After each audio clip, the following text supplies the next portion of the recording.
quando si afferma che le mafie nelle Marche non sono insediate, non si nega che presenze ve ne siano, ecco.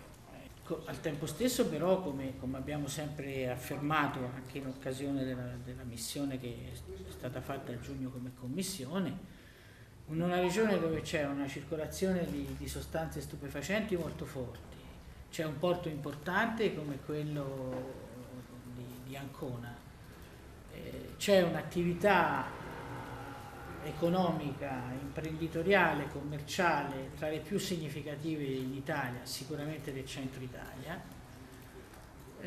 attraversata come tutte le economie del nostro paese dalla crisi. Ci sono tutte le condizioni perché diciamo, sia territorio di passaggio e di attenzione da parte delle organizzazioni mafiose. Questa regione ha avuto la tragedia, un'ulteriore tragedia che è stata quella del terremoto dello scorso anno, che è seguito ad altri eventi sismici di anni precedenti. Si prepara ad essere il cantiere più grande d'Europa nei prossimi anni. È chiaro che è assolutamente indispensabile la vigilanza.